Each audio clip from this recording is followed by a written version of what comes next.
He was young and beautiful, fair skin, blue eyes, with ginger hair, freckles on his face that were perfectly placed.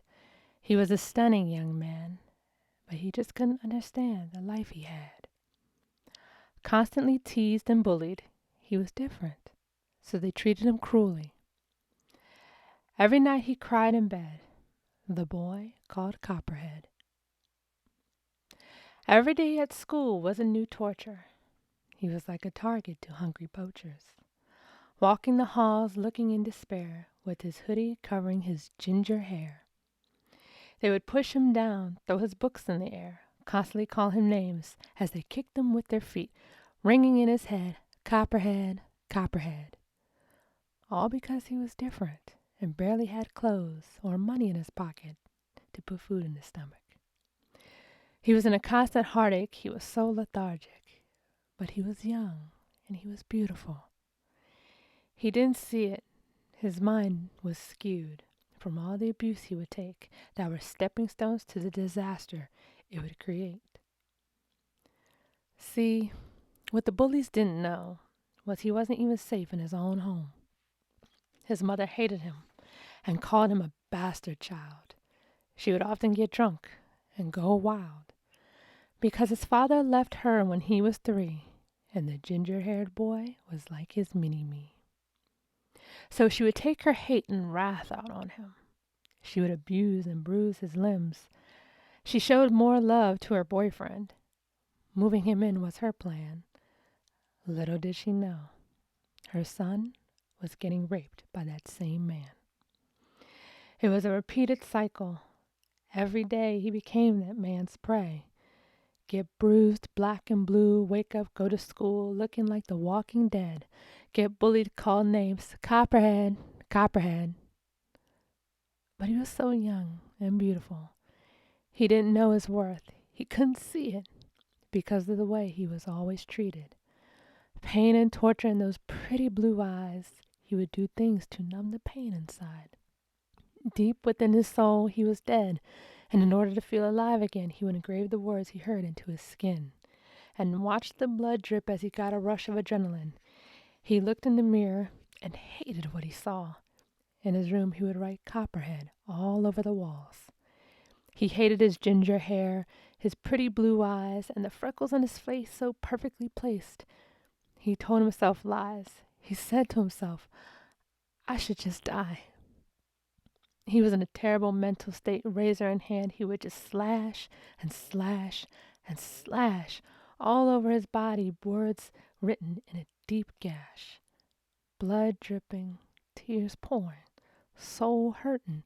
Go to bed sore, wake up, go to school wearing the same hoodie to hide his wounds. Get bullied from morning to end. Copperhead, Copperhead.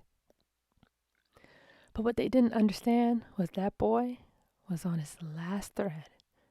Raped, beaten, used, abused. He was so young and beautiful. Then, one tormenting day, he took his own life away. Tired of his life and the abuse and the bullying too, he hung himself in his room by a noose. All over his skin he was covered in bloody wounds, gashed, dripping. Over and over they read, Copperhead, Copperhead, Copperhead.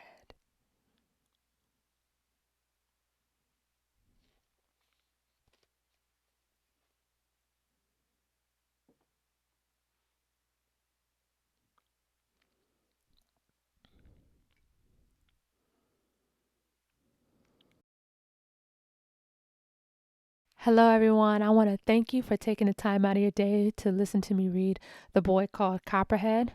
I wrote this story / poem as an anti-bullying poem, and since May 4th is International Anti-Bullying Day, I thought it was appropriate for me to share this story with you. I know this story has a tragic ending. I tend to write a lot of tragedies, but this scenario is an all too real reality for some people and their families. And my intention was that when someone reads this story, it has a profound effect on the reader, and to also be a reminder that we never know the battles people are facing every day. Every day when we walk out the door, we put on a mask to hide all the battles, internal battles and challenges that we are facing every single day. So I want this story to be a reminder to always to be kind, extend love, extend grace, and to just love one another.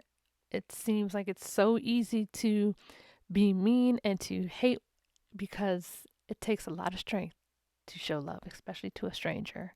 And I want that story to be a reminder because you never know when someone is on their last thread.